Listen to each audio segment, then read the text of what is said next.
I'm good. Alright, we're going to paper mache today, and you're going to paper mache, start with the joints, where one piece is connected to another one. That's the first thing you want to do. So here's one joint and here's another joint. You want to make sure that you get several layers on there. So this is just a mixture of flour and water, and you take your paper and you want to rip paper for paper mache. Don't cut paper for paper mache because you want to have it frayed on the edges. And then you dip it into your paper mache mix, take 2 fingers and squeegee it off, and then take the paper and go in between the joints. It could be vertical or horizontal, but you want to get those joints first. Now the best way to make the paper mache stick and be strong is to do a vertical and then a horizontal. So you want to overlap your paper like this, kind of like you're weaving it. So I just put one on vertically there, paper mache, and then just apply that. Now you're going to apply 2 to 3 coats of this over the whole thing. Do 1 coat today. You're just going to, well, do 1 whole coat and then start your next one. So really the very first thing you want to do is the joints, where the cylinders are connected to the sphere. I'm smoothing it out as I go.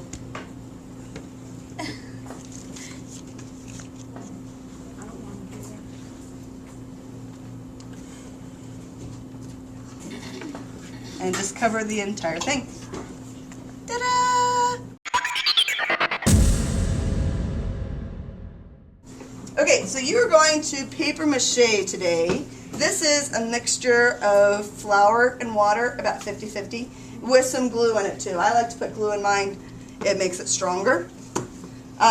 You can also make paper mache by boiling the water and then adding the flour. You can do it that way too. I think this is actually stronger when I don't boil it.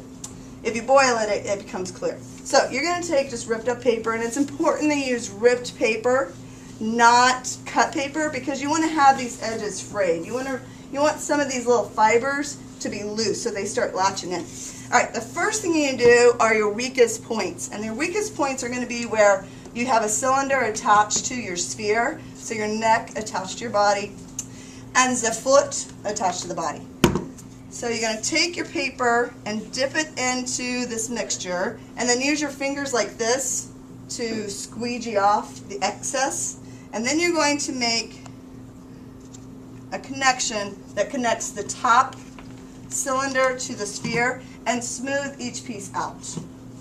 This is easier to smooth out than the plaster gauze because it won't dry nearly as quickly, and then smooth it in. Now it also works better if you weave it, so if you put one piece on this direction and put another piece on horizontally, you kind of weave it in, it makes it stronger. So do this part and this part first for strength. Then you're going to cover the entire vase, and if there's a piece that's too big, then just make it smaller. On the edges of the cardboard, you're going to take little pieces and wrap it around. So lay it on and then smooth it out like that until you cover the entire piece. Okay? Here you want to make sure, if you need a slightly bigger piece, tomorrow we can make some bigger pieces if you need to. The really big pieces, they don't bend well, so it's easier, I think, to have the smaller pieces. Alright, you're going to have 2 more days to cover these. So today you want to get those joints and then keep on going. Alright.